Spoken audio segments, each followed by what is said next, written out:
All right, so I'm just doing more refined painting. You can see the areas I've hit so far. And now I've got to keep building up on that. Work on the shoulder a little bit.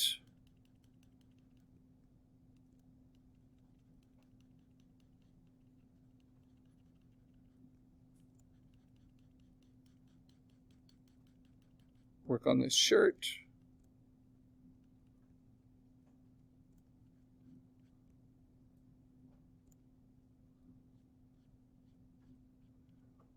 This is where you do like the little edges, like the seams on the shirt. Good to do at a low opacity in the 30s in the refined paint layer. You can play with different colors, so you're really just getting the value of it.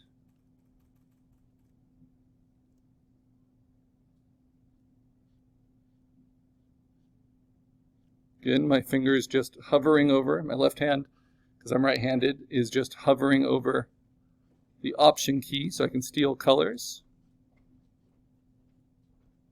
And just paint on top of everything with this low opacity brush that helps to blend. And I try not to zoom in until I have to.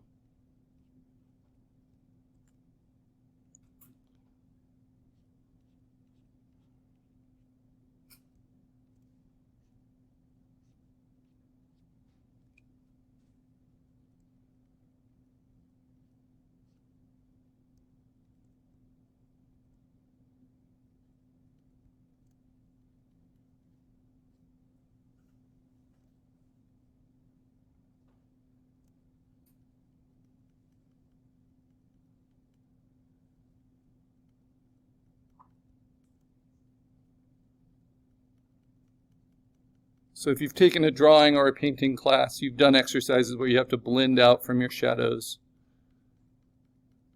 Turn lines into form shadows and cast shadows. And that's just what we're doing with this refined paint stage.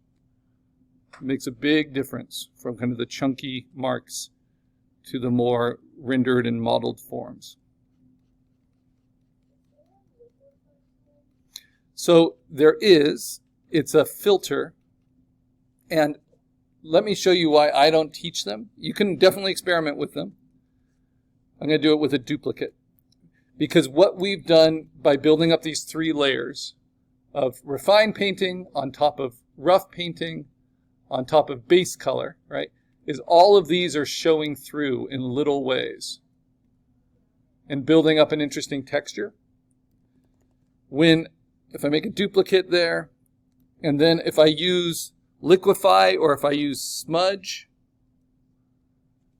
what this does is it will just take all of that texture away.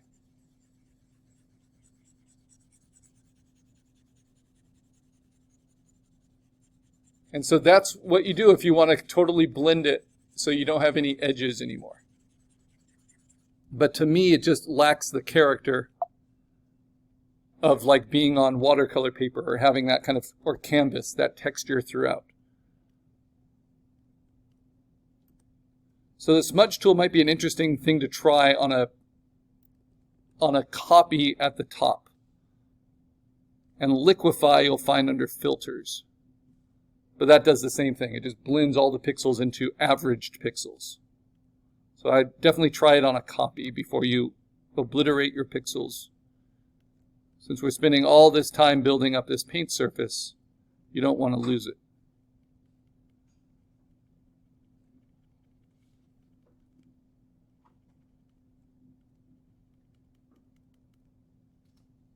And texture is okay, right? It's about what you control.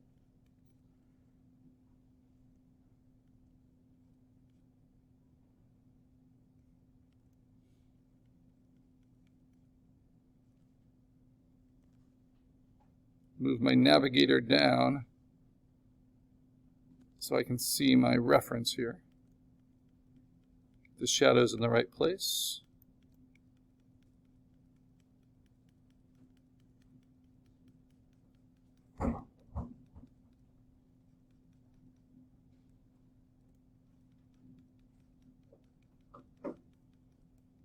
And so every time I'm using this brush on the refined paint layer, I'm only painting in the 30 percentage points. So much, like 70% of the textures from underneath are showing through.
And remember, I try never to paint with pure white or pure black.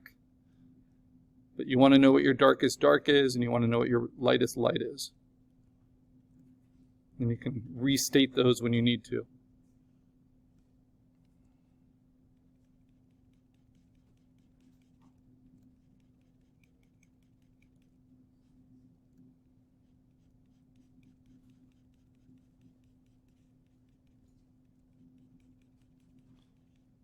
At this point, we just want to try to finish off as much as we can of it and treat all of it. So look at the whole of the image and see where does it look least finished.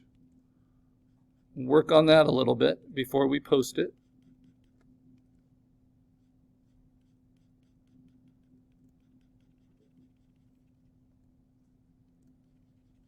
And like I said, I'm just looking for all the techniques to be visible.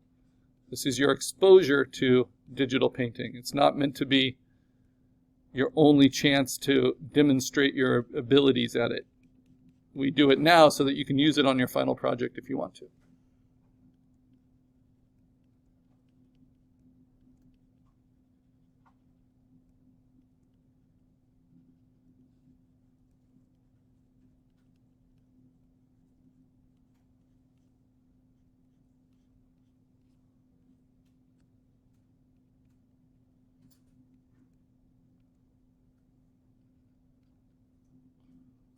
All right, let's see what we've got. So, I haven't done any refined painting in the hair at all, but I've kind of hit nearly everything else. So let me turn off my references, see what I've got. And now I'm just going to do a little, just to finish it off in the last few minutes before I post it, just going to do a little bit of work on some of these edges.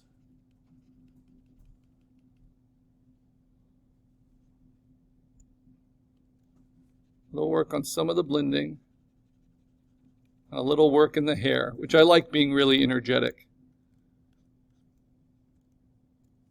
But I can soften it a little, bring some color in, and work on its silhouette.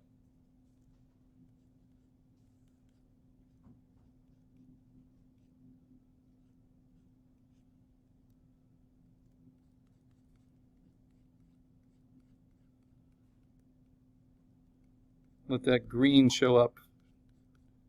Actually makes the red look a little bit more red in the hair to have that complement visible in some places.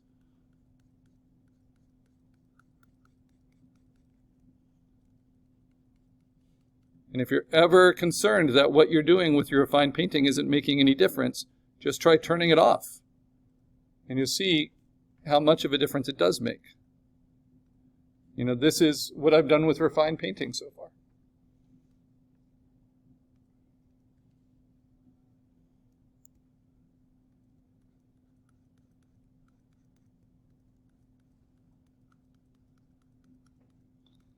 And to me, this is blending. This is the kind of blending I do instead of using the smudge tool or using a filter like Liquify.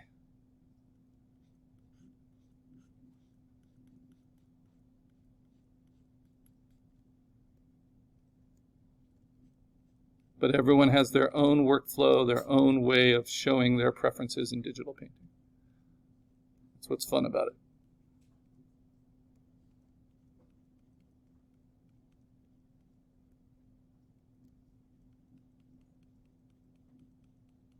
There are some that like to use clone stamp a lot with digital painting. So if they build up a really nice paint texture in one place, they'll just use clone stamp and carry that over somewhere else.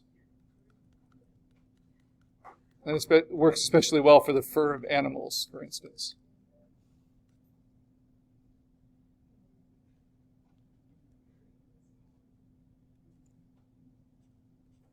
Just the one thing to be careful of with the refined paint is you don't let your colors get too muddy. So you always have to reassert your strong highlights and your strong color.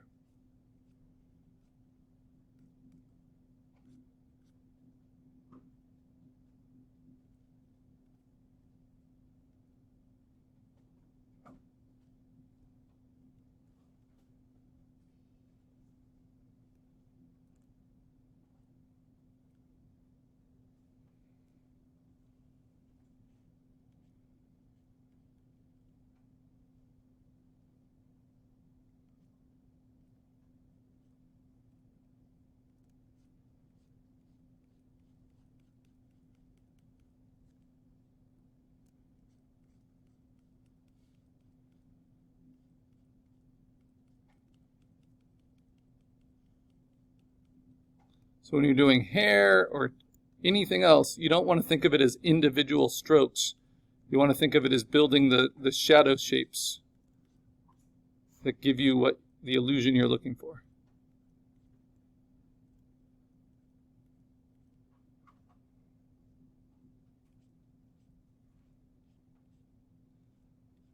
And looking back at your references can help, especially your stylistic references, to figure out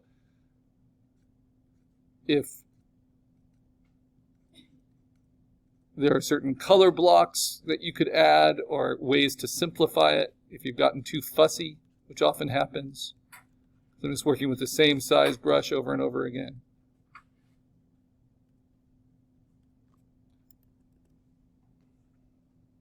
All right. And I don't mind leaving a little bit of sketchiness at the bottom. I can even go back to my base layer and maybe even erase a little bit.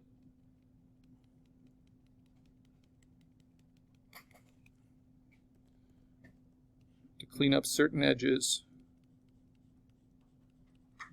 just at low opacities. But I don't mind having a little bit of the sketch show through.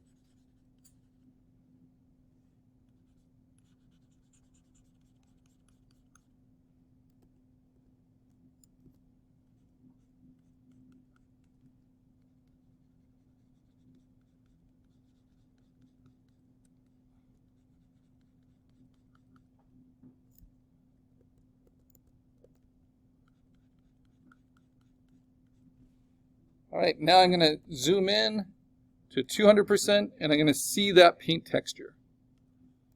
All right. I'm going to see how I can build that up so it's satisfying everywhere.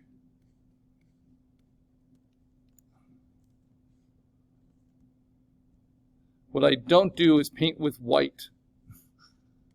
So at this stage, if you need to get rid of something, I'm going to turn off these layers. I'm going to go between the eraser, oh, that is on the refined paint layer, and trim it that way.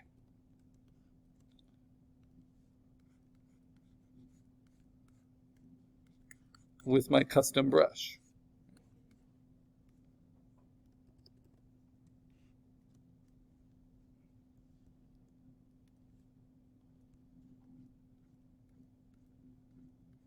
And you can even paint behind your painting when you need to. It's just sometimes be helpful, especially at the edges.